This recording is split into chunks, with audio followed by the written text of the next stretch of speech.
के उपाध्यक्ष भाई पंकज शर्मा जी और इस सभा में उपस्थित राष्ट्रीय जनता दल के प्रखंड अध्यक्ष भाई रंजन कुमार जी, अमित यादव जी और ये जो टीम बैठी हुई है, सुजीत भाई का नाम ही एक ही बार ले लेते हैं सब टीम, और मेरे सामने उपस्थित लोकतंत्र के मालिक, राजाओं के राजा, महाराजा, तमाम जनता जनार्दन को मैं इंजीनियर विपिन कुशवाहा झुककर चरण स्पर्श करता हूं। राजाओं के राजा महाराजा क्यों बोले, पहले इस पर हम बात करेंगे। आप लोग महाराजा, आप लोग राजा बनाते हैं, आप लोग अपने वोट को दे करके राजा बनाते हैं, तो आप महाराजा। इसीलिए ये फर्क जानना बहुत जरूरी है। हमको यहाँ क्यों आना पड़ा, पहले इस पर बात कर लेते हैं। क्या जरूरत पड़ी कि बाबा साहब भीमराव अम्बेडकर के जीवनी पे चर्चा करने की जरूरत पड़ी? क्यों हम क्यों यहाँ पे एकत्रित हुए? आज तो बहुत एडवांस टेक्नोलॉजी हो गया है, हर किसी के हाथ में मोबाइल है, तो हम क्यों चर्चा कर रहे हैं भाई? तो जानता नहीं, गांव में बहुत कम लोग कुछ आई है, जेकरा से कहले हो कब नो वो ना आई है। जानता नहीं क्या कहला गाँव में, फलाना जगह कोयला से हमारा क्या फायदा होई बताई ना? अरे आप आइएगा तब ना फायदा होगा, आप उस जगह जाइएगा, सुनिएगा तब ना फायदा होगा। आपके समाज में कौन कौन विभूति पैदा हुए पहले उसको जानिए। लड़ई सिंह यादव कौन थे, पेरियार कौन थे, माता सावित्रीबाई फुले कौन थी, जिधर वो फोटो लगा है बाबा साहब भीमराव अम्बेडकर कौन थे। तो आइएगा, सुनिएगा, जानिएगा, तब न पता पड़ेगा कि वहाँ जाने से क्या फायदा है। काहे जरूरत पड़ल अम्बेडकर पर चर्चा के भाई है? एगो बात बताई, हमने जब पढ़ाओ जरा तो खाली फिजिक्स केमिस्ट्री मैथ पढ़ने से, ओकरा बाद कहनी से हमने के इंजीनियरिंग करे, लेकिन ही बताओ कि हमने के समाज में विभूति के पैदा हुआ। इस सारा पढ़ाई से पहले ही जानना जरूरी बा हमने के कि हमने के समाज में विभूति के पैदा हुई, हमने के संघर्ष करके आज एक कुर्सी को बैठावे के काम, तो पहले जाने के पड़ी। अब बाबा साहब भीमराव अम्बेडकर एक बात बोलते थे कि जो कौम अपना इतिहास नहीं जानती है वो कौम अपना इतिहास दोबारा नहीं लिख सकती है। तो सबसे पहले इतिहास जानने के पड़ी, हमने के समझे के पड़ी, तब जाके डेवलपमेंट हुई। जानता नहीं, जो भाजपा सरकार, जो आरएसएस के सरकार, पहले वाला जो 3000 साल तक हमने के गुलाम रहनी सन, वही चीज फिर थोपे के चाहता। जब देश आजाद नहीं हुआ था उस वक्त जानते हैं क्या संविधान चलता था? मनुस्मृति। बाबा लोग बैठल बा, लोग जानत हुई मनुस्मृति की संविधान लागू थी। बाबा साहब भीमराव अम्बेडकर आए और उन्होंने क्या किया, 25 दिसंबर 1927 को उसको जला दिया। क्यों जलाने की जरूरत पड़ी भाई? हमने ये चर्चा करे, से बातचीत करे, कौन भाषण देवे हमने किया, एक दूसरे से बात करके हमने भी समझे काहे जरूरत पड़ल मनुस्मृति के जलावे के।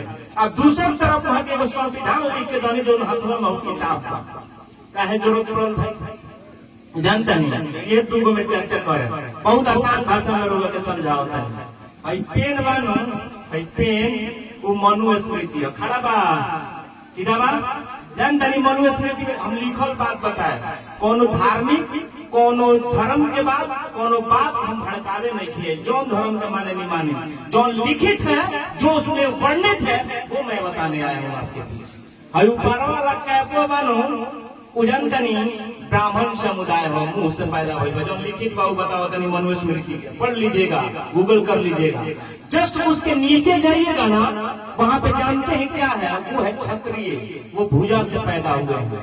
और जस्ट नीचवा जाइएगा पेनवा के, तो वहाँ है बैस, डांर से पैदा हुआ है। और जितना आदमी जब बैठल बनी सन, नीचे वाला है जो लौकता बुलू का, ये लोग गोड़ से पैदा हुई बानी, हमने के शूद्र रही सन। ये किस चीज का देन है? ये मनुस्मृति। ये किस चीज का बात करता है? ऊंच नीच, भेदभाव। आप बड़े हैं, वो छोटे हैं, वो बड़े हैं, वो छोटे हैं। कल में पानी पी लीजिएगा तो छुआ जाएगा, और वहीं पे कुत्ता पानी पिएगा तो नहीं छुआएगा।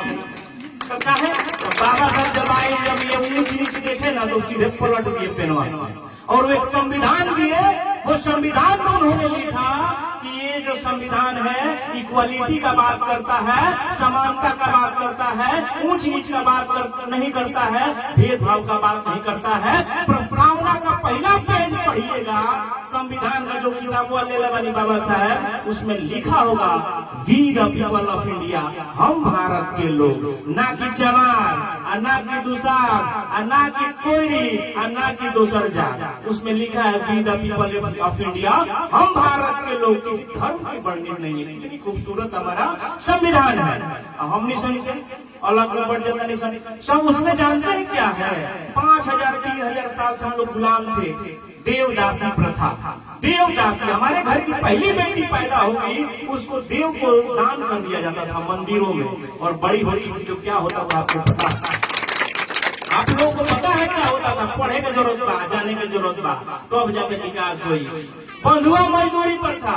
बड़का बाबू साहब के घरे रौरा 5000 चांदा ले, उनके घर से कर्जा ले लेनी तो रौरा तो उनका माल गोर के खियेबे करे, रौरा वाला पीढ़ियों खियाई।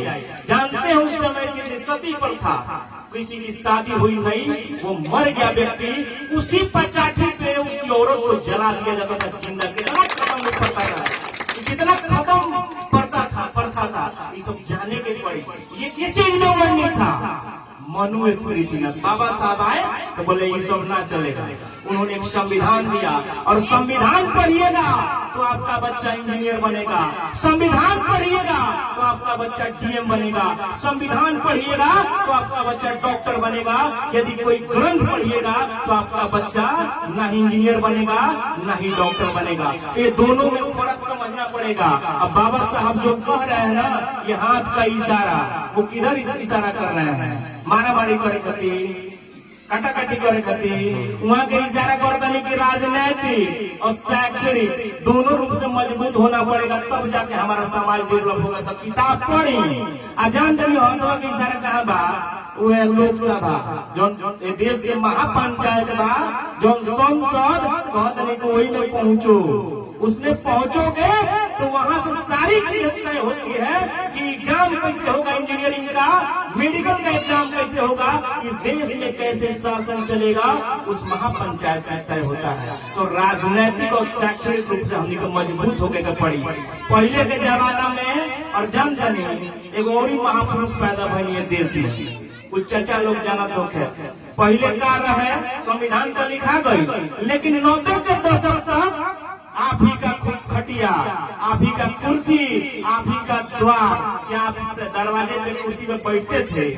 क्या कोई बैठता था? या कोई बता दें 90 के दशक में एक आदमी गुजरे तो सब लोग उठ जाओ, अरे राहुल खटिया में भाई, राहुल कुर्सी लागल बक्का है, उठ जाए। तो ये संविधान लिखने के बाद भी आप उस चीज को नहीं किए थे। एक और महापुरुष पैदा हुए, वो थे आदरणीय श्री लालू प्रसाद यादव जी। वो जब आए तो बोले, भाई चलाने वाला, सूरज चलाने वालों, तुम लोग शिक्षित बनो, पढ़ो लिखो, चरवाहा विद्यालय खोले। क्या बराबर भटपरिया चरवाहा विद्यालय खोले, चरवाहा विद्यालय। रे भाई, जब भैंस थी हमारे पास सुअर थे, हमारे पास बकरी थी, वही मेरा जीविकोपार्जन था, तो उस चीज को तो करेंगे ही। लेकिन उन्होंने एक दिमाग लगाया कि तुम अपने बकरी को लेके जाओ और उसी में चराओ, कुछ पढ़ भी लो, भैंस को लेके जाओ और उसी में तुम पढ़ भी लो। कितना अच्छा उनका विचार था। धीरे धीरे उन्होंने बढ़ाने का काम किया, और उन्हीं का देन है कि आप कुर्सी पर बैठे हुए, उन्हीं का देन है कि आप अपने घर दरवाजे पे कुर्सी लगा करके, चारपाई लगा करके सोते हैं। यदि आदरणीय श्री लालू प्रसाद यादव नहीं होते तो आप वोट भी नहीं देते। 90 के पहले जो वोट देवे जाओ, पहले बड़का लोग जाता है वोट हो गई बा, हम सुने नहीं, देखले नहीं थे, हम सुने नहीं अपना दादी से चाहे केहू से कि हाँ लोग वोट देते हैं, दूध तो में जब 1200 तो वोट हो गई बा। ये संविधान लिखाने के बाद भी आप वोट नहीं देते थे। नायका लई हो जाए क्या करते रहे हमारा उम्र के लालू यादव का कोई बड़े, अब भीम जी का कोई बड़े, फेसबुक चलाओ तरह से भागवा गांव तरह से जय श्री राम। अरे भाई ठीक है, आप अपने धर्म को मानो, लेकिन तलवार लेके मानोगे, पेन लेके मानो ना, कॉपी लेके मानो ना। उनके बच्चे जो धार्मिक भावना भड़का रहे हैं वो पढ़ रहे हैं विदेश में, और आगे डीजे बजा के एगो खेसारी जी के गाना लगा के खूब डांस होता। तो के डेवलप करी, समाज डेवलप करी ना करी। वही मामले में एगो सरस्वती पूजा होता तो पूरा डीजे बांध के घुमावता है सब। अरे सरस्वती जी कहले डीजे बांध हो आ गाना बजाओ, महिला लोग बैठल बा यहाँ। सबसे ज्यादा जो अधिकार मिलल वो महिला लोग के मिलल। महिला लोग के नहीं पता, यहाँ लोग सुबह सुबह उठे नीचे जाने ब्रह्म बाबा के जल चढ़ा का तो जल चढ़ा तो हमारे को सुरक्षित रह जो भावना बा। जलवा चढ़ा तो हमारे मर्द सुरक्षित रही है, जलवा चढ़ा तो धन आई।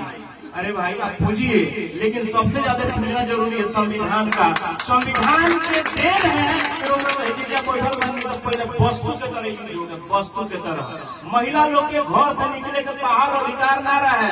माता सावित्री बाई फुले जब पढ़ाने के लिए जाती थी उस वक्त तो बड़े बड़े लोग उनके शरीर पे गोबर फेंकते थे, 3 वो कपड़ा लेके जास पढ़ावे।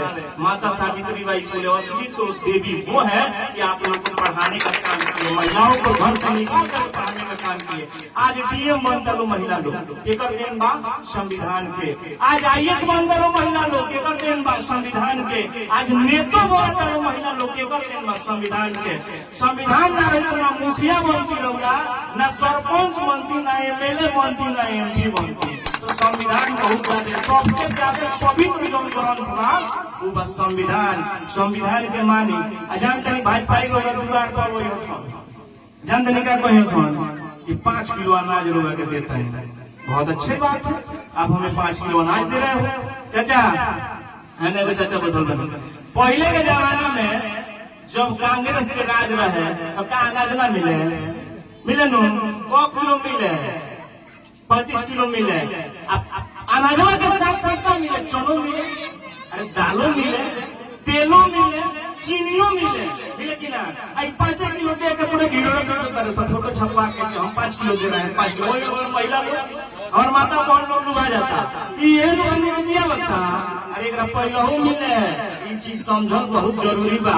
आ जब दरवाजा पाई हो सनू तो से कुछ सवाल पूछे कि 2 करोड़ युवाओं के रोजगार के बात कर तू कहाँ बा रोजगार भाई, एको को रोजगार कहाँ बा। रौरा पूछे कि स्वास्थ्य के क्षेत्र में को तू हॉस्पिटल खोल रहा तो कुछ ना करी, मुस्कुराई। रौर बतिया सुनी काटी ना, मुस्कुराई।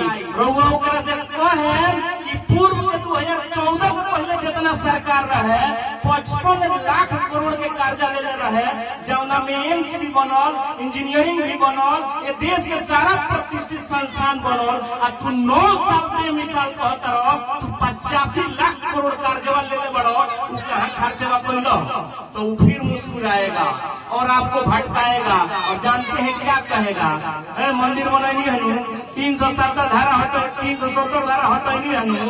आपको कहेगा कि हिंदुस्तान पाकिस्तान है, हिंदू मुसलमान, यही वो बात करी, दोसर कोनो मुद्दा नहीं है। तो ओकरा से आंख में आंख मिला के कहे सुन, नजर वाले को हिंदू और मुसलमान दिखता है, नजर वाले को हिंदू और मुसलमान दिखता है।